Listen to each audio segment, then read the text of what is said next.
Boris Jamais-Fournier pour le groupe Paris en commun. Merci beaucoup, Madame la maire. Alors, nous arrivons à un moment crucial de ce long travail sur le sujet de la 5G. C'est la révision de la charte, effectivement, de la téléphonie mobile.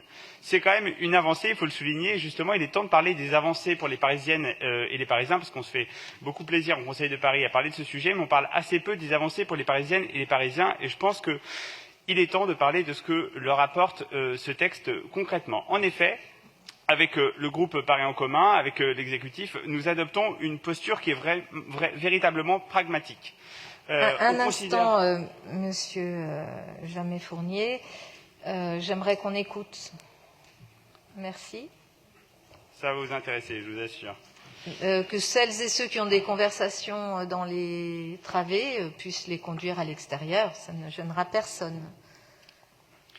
Ce que je disais, c'est que, avec le groupe Paris en commun, nous adoptons une posture qui est pragmatique en considérant que nous n'avons pas la main, car nous n'avons pas la main sur le déploiement de la 5G. Ce que nous pouvons faire, en revanche, c'est mettre à jour la charte de la téléphonie mobile pour obtenir des engagements des opérateurs, puisque le déploiement, on l'a déjà dit, mais il est décidé par l'exécutif national, un exécutif qui n'a pas écouté les collectivités, qui n'a pas concerté, mais ça n'étonne évidemment personne. Alors on était face à un choix.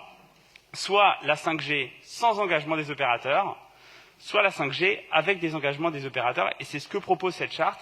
Une charte qui, je le rappelle, est un outil relativement unique qui nous est envié dans bien des endroits en France. Parce que la réalité en France, c'est quoi? La réalité, c'est que dans les autres villes de France, il y a la 5G et aucun engagement des opérateurs. Dès l'année dernière, dès la fin 2020, on pouvait profiter de la 5G à Nice, avec une petite salade niçoise, à Bordeaux en dégustant son cannelé, en se rendant à l'hôtel de ville du maire écologiste de la ville. On pouvait profiter de la 5G, mais sans engagement des opérateurs. À Grenoble, en étant dans le tram magnifique de Grenoble, en se rendant peut-être à l'hôtel de ville, je pense que vous avez compris ma référence, on pouvait profiter de la 5G. C'était également le cas à Toulouse, c'était également le cas sur les hauteurs de la Croix-Rousse, donc à Lyon, vous avez encore compris ma référence, à Aix-en-Provence, à Montpellier, à Nantes, à Tours, à Clermont-Ferrand, à Saint-Étienne. Je ne vais pas vous faire la liste des villes de France. En tout cas, dans ces endroits, on pouvait profiter de la 5G sans engagement des opérateurs. Eh bien, à Paris, voilà encore une raison de se féliciter de vivre à Paris.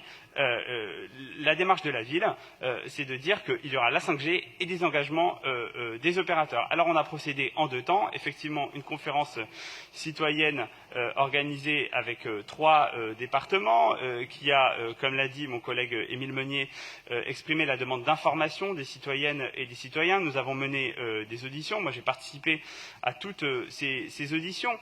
Et j'en sors avec vraiment l'idée que, petit a, la 5G n'est pas vraiment le tournant technologique auquel on veut parfois nous faire croire pour des raisons marketing, aussi que l'usage véritable de la 5G n'est pas encore là, mais surtout que les seuils que nous conservons sont toujours très stricts parce qu'ils sont très inférieurs aux seuils sanitaires européens.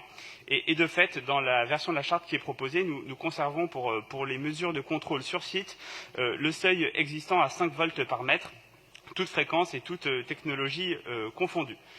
Je note d'ailleurs que dans ce que propose l'exécutif, il y a toujours l'idée que pour toute nouvelle technologie, pour toute nouvelle fréquence, nous aurons en Conseil de Paris un débat et que cet ajout de nouvelles fréquences, de nouvelles technologies fera l'objet d'un avenant à la charte.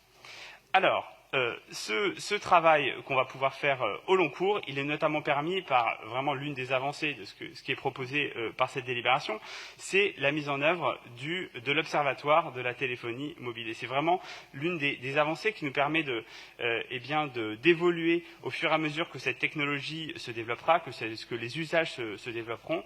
Et c'est l'un des points forts de cette délibération, avec le recyclage et la réutilisation des équipements de téléphonie, avec le fait pour les opérateurs de contribuer au respect de l'accord de Paris et du plan climat de la ville de Paris, avec la protection des données des libertés publiques, et notamment la ville de Paris qui réaffirme son opposition aux expérimentations de reconnaissance faciale dans l'espace public, avec l'information des citoyens.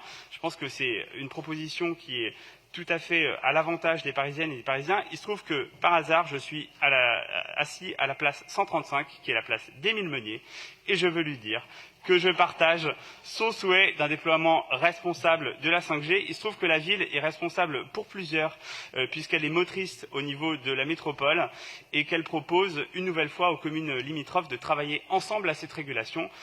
C'est la raison pour laquelle je vous invite, chers collègues, à bien vouloir voter cette délibération. Merci beaucoup.